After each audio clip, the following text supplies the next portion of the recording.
Yeah, throw me under the bus. Why don't you? Well, that's what a friend's for. You told me, James, you would do anything for me. That's right. I'm fearless. I would do it. I wouldn't even hesitate. I wouldn't. I wouldn't even hesitate. I'd just get right in there. Well, I was reading an article here, in fact, yesterday, that some scientists are saying time is non-existent anyway. It doesn't exist other than our own minds. Well, now we're getting a little deeper down the rabbit hole. A big rabbit hole. Yeah, I love rabbit holes. And still looking for the rabbit, but I haven't found him yet.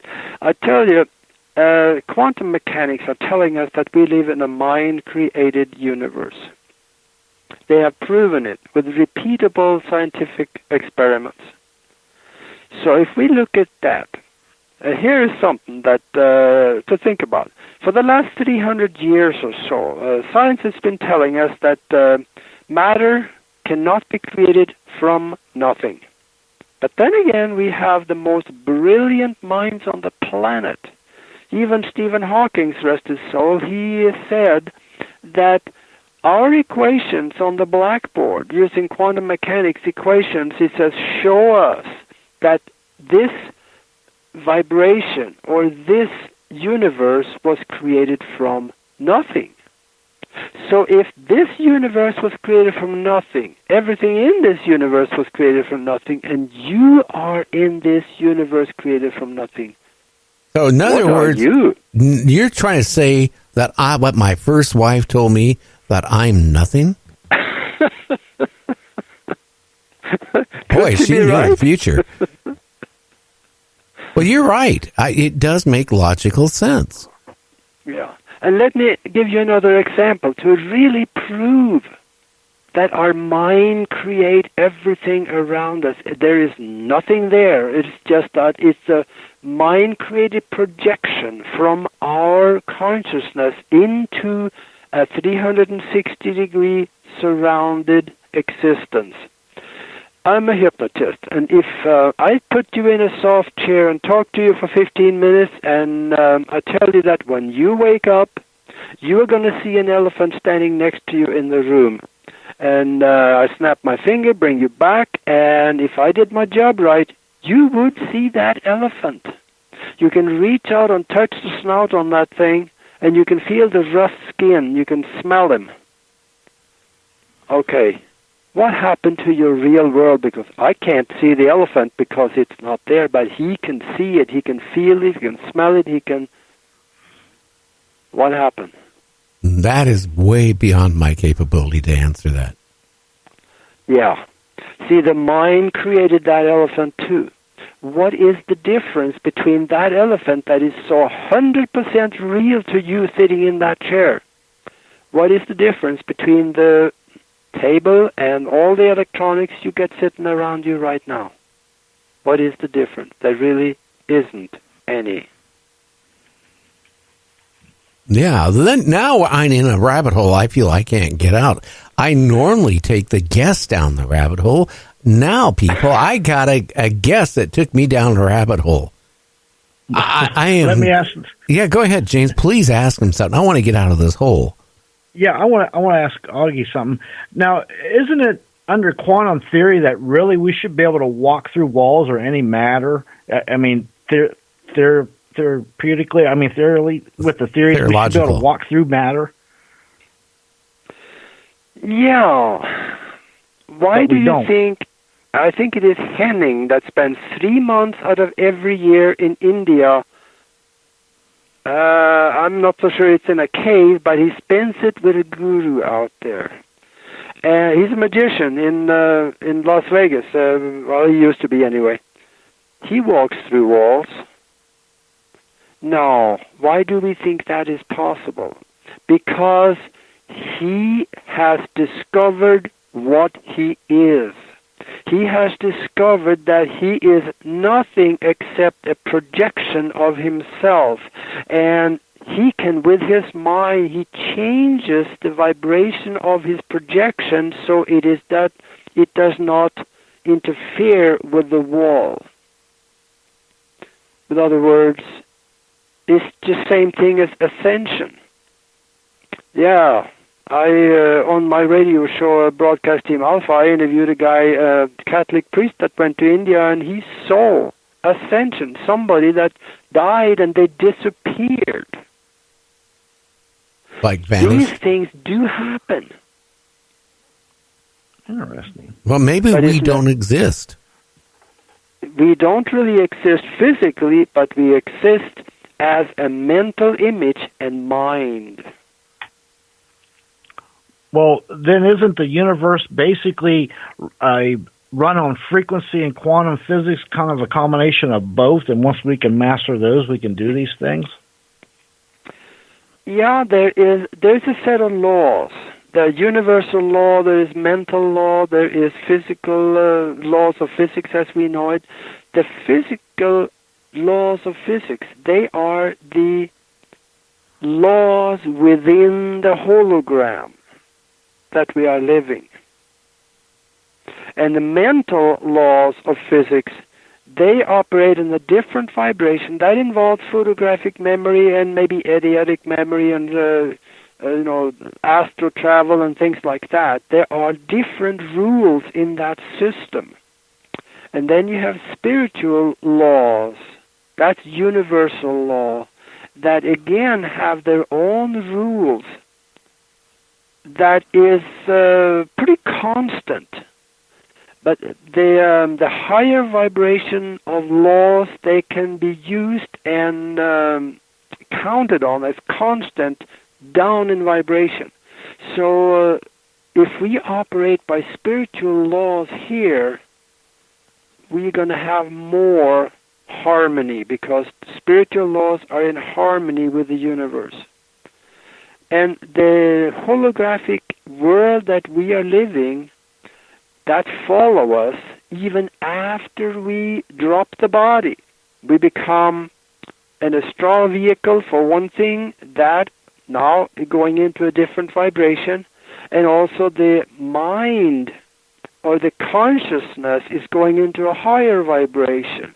And then we have this thing that people call soul, which is a little bit different than what the consciousness is, but it all ends up in higher vibrations. So the holographic universe still also works there because we see things when we're out there. As an astral traveler, I can go somewhere and I can look at things, and it looks a little different, but it's still there. If you walk into a room, everything is like it's looking in the mirror. Everything is backwards. That's one thing that few people talk about. That's what I found. So the whole universe is built on many different levels of existence, and each level, all the way up to probably the sixth or so dimensional existence, is still an illusion. But why? Why would it all be an illusion? Where is it coming from? What is creating this illusion? Are we nothing more than a hologram, a computer civilization from an alien race or something, or what? Well, that's the $64 million question. It used to be 64,000. I upped it. You see, the thing is, for the spiritual you, doesn't have any physical component to it, so it cannot have physical experiences. And the physical vibration, the physical universe is so diverse that there's so much to learn about emotion and experiences that they cannot have in a spiritual body. So that is why that we ever so often as souls, we are creating this body and this existence around us for us to have experiences and learn from and gain more spiritual capacity, so we can go back and say, look what I learned, this was interesting, and then we feed that information into the continuum, which some people will call God, So God is also gaining in experience and knowledge. But what is God? Could God be a species of alien race that we think is God? Well, when I grew up back in Norway, we were told in church that God was this really old guy. He was sitting on a throne in the sky somewhere with white hair and a long beard. Well, I found out later that, no, that wasn't the way it was. But what people call God, that is, according to the UN, there's about 5,000 of them around the planet. But there's a universal consciousness. That universal consciousness is where everything feeds back to. And that is the source of everything there is, because that's where all information and knowledge and material or whatever there is come from.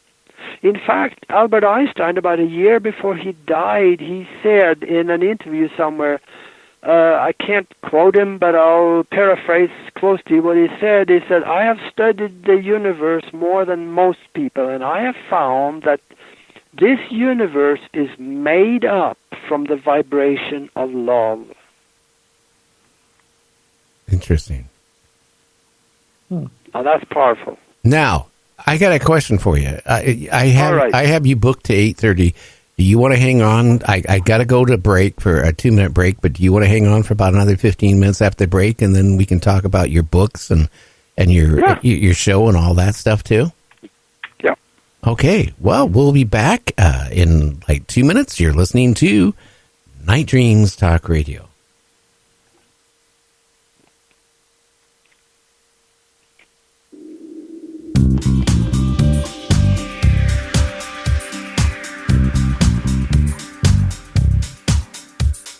Thirst for some significance of the both dimensional kind.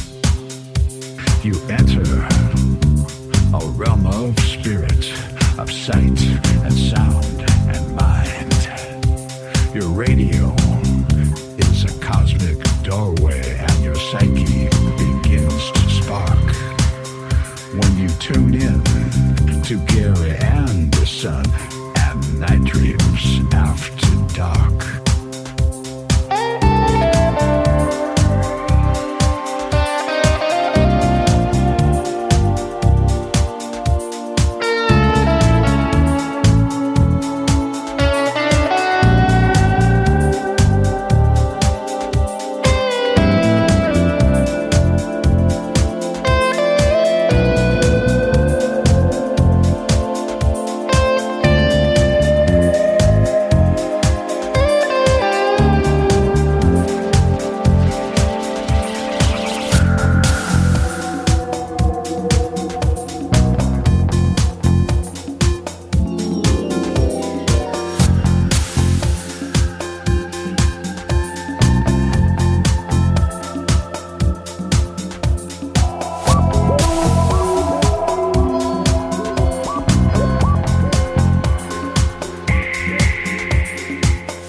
Night Dreams Talk Radio, After Dark, wants to give a big shout out to all the truckers that listen to our show.